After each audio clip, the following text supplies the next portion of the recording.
रामनगर गांव में एक क्रूर मुखिया था। वह बहुत ही लालची था और गांव वालों के प्रति उसकी भावना बहुत ही क्रूर थी। वह गांव वालों का कभी भला नहीं करता था। उसी गांव में श्यामू नाम का एक गरीब किसान था। एक दिन वो दोनों बैठे थे तो श्यामू की पत्नी ने कहा, गांव का मुखिया कभी हमारा भला नहीं चाहता और यह हमारा कभी भला नहीं कर पाएगा। तो श्यामू ने बोला, क्यों, क्या हुआ, अब मुखिया ने क्या किया? श्यामू की पत्नी बोलती है, तुमको तो पता है मेरी भी तबीयत खराब रहती है और कुछ दिन पहले कुछ लोग मुखिया से मदद मांगने के लिए गए थे, पर मुखिया ने उनको मार पीट के भगवा दिया वहाँ से। फिर श्यामू बोलता है कि जब उन गांव वालों को पता है कि मुखिया उनकी बात नहीं मानता तो क्यों फालतू में वो लोग मार खाने के लिए चले जाते हैं, और वो लोग जब जब जाते हैं मुखिया उनको मार के भगा ही देता है। फिर श्यामू की पत्नी बोलती है कि तुम लोग सब गांव वाले मिलकर मुखिया से बात करते क्यों नहीं रास्ते और रेल के लिए? हमारे गांव में एक अच्छी सुविधा भी हो जाएगी। और तुमने देखा ना, पिछले दिनों बगल वाली काकी का लड़का राम बीमार होने के कारण शहर ना जा सका और उसकी दवा भी ना हो पाई और वह रास्ते में ही दम तोड़ दिया। फिर श्यामू बोलता है कि हाँ, तुम सही बोल रही हो। हमारे गांव में ना कोई अच्छी सड़क है और ना शहर के लिए जाने के लिए रास्ता भी है और ना ही कोई रेल यात्रा है जिससे हम शहर जा सकें। ठीक है, मैं गांव जाता हूं और सबसे बात करके देखता हूं क्या लोगों का राय होता है।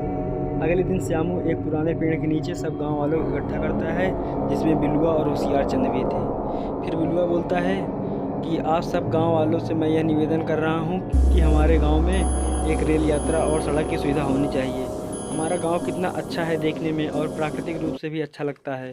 तभी होशियार चंद बोलता है, अरे आज तुम्हारे मन में गांव के लिए प्रति इतनी अच्छी बातें क्यों हो रही है? मैं यह चाहता हूं कि तुम दोनों मुखिया से जाके कहो, क्योंकि तुम ही दोनों हो जिससे मुखिया थोड़ा डरता है और तुम दोनों दबंग टाइप के भी हो थोड़ा। तभी बिलुआ बोलता है, दबंग प्रवृत्ति के हैं तो क्या हम अपने बीवी बच्चों को मुसीबत में डाल दें? फिर श्यामू बोलता है, अरे नहीं, मेरा ये मतलब नहीं था। मैं तो चाहता हूँ कि इस गांव में सड़क और रेल व्यवस्था हो जाए ताकि हम दूसरे गांव और शहर तक जा सकें। और हमारे गांव में भी कितने लोग बीमार होते हैं जो शहर ना जाने के कारण यही दम तोड़ देते हैं।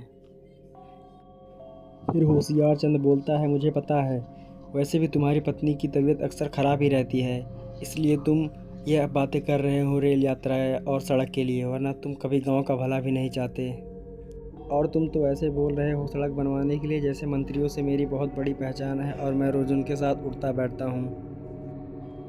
फिर भी एक बार कोशिश करके देख लेते हैं, शायद हमारा काम बन जाए और हमें एक रेल यात्रा करने के लिए रेल और सड़क भी हमारी बन जाए शहर जाने के लिए। फिर होशियार चंद बोलता है, नहीं नहीं, हम तुम्हारे साथ नहीं देंगे, ठीक है? फिर श्यामू उदास होके हर घर का दरवाज़ा खटखटाने लगा, पर श्यामू की मदद करने के लिए कोई आगे नहीं आया और ना ही किसी ने दरवाज़ा खोला। फिर श्यामू उदास होके वहाँ से चला आया।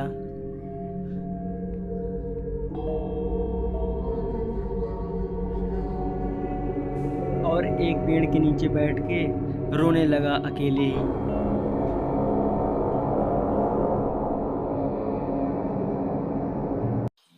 पर अगली सुबह श्यामू की पत्नी की तबीयत अचानक ख़राब हो गई और वह रोने लगी। फिर वह अपने आप से कहने लगा, हे भगवान, मेरे पास तो कोई साधन भी नहीं है शहर की ओर जाने के लिए और रास्ता भी नहीं सही है, और अब मैं क्या करूं? मुझे तो कुछ समझ में ही नहीं आ रहा है। फिर श्यामू अपनी पत्नी को पैदल ही लेके शहर की ओर चल देता है।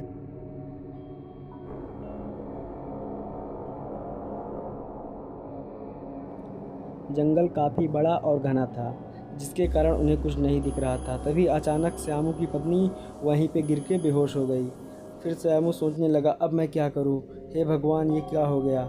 फिर वह चुपचाप उसको देखता रहा और फिर आवाज़ लगाई, अरे क्या हो गया तुमको? उठो उठो उठो, क्या हो गया? फिर वह भी रोने लगा वहीं खड़ा होके। और तभी रात के घने जंगलों में अचानक से उसे ट्रेन की आवाज़ सुनाई देने लगी और वह अपने आगे पीछे देखने लगा और बोला, अरे यहाँ तो कोई ट्रेन ही नहीं है, तब यह आवाज़ कैसी आ रही है? फिर अचानक एक जोरों की बिजली कड़की और सामने अचानक से एक ट्रेन आ खड़ी हुई और फिर ट्रेन से आवाज़ आती है कि तुम अपनी पत्नी को लेकर ट्रेन में बैठ जाओ, यह ट्रेन तुम्हें शहर तक पहुंचा देगी।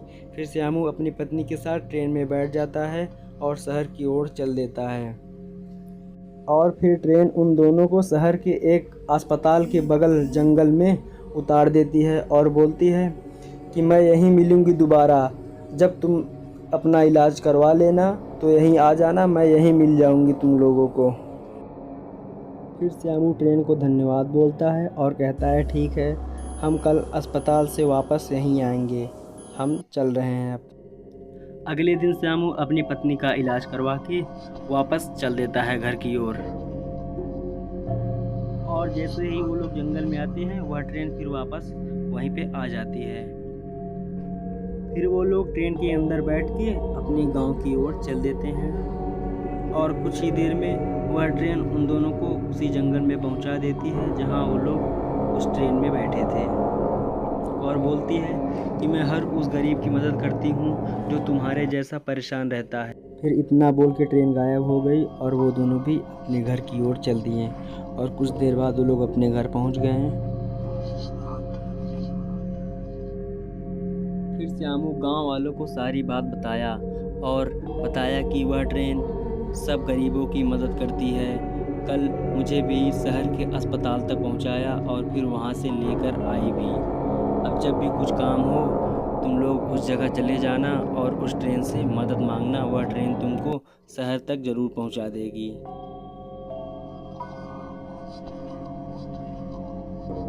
फिर अगले दिन एक बूढ़ा व्यक्ति शहर जाने के लिए उसी जगह पे पहुंच गया और वह ट्रेन आ गई। फिर वह व्यक्ति उस ट्रेन में बैठ गया। अब हर व्यक्ति धीरे धीरे अपना व्यापार शहर की ओर करने जाने लगे और गांव में काफ़ी खुशहाली आने लगी।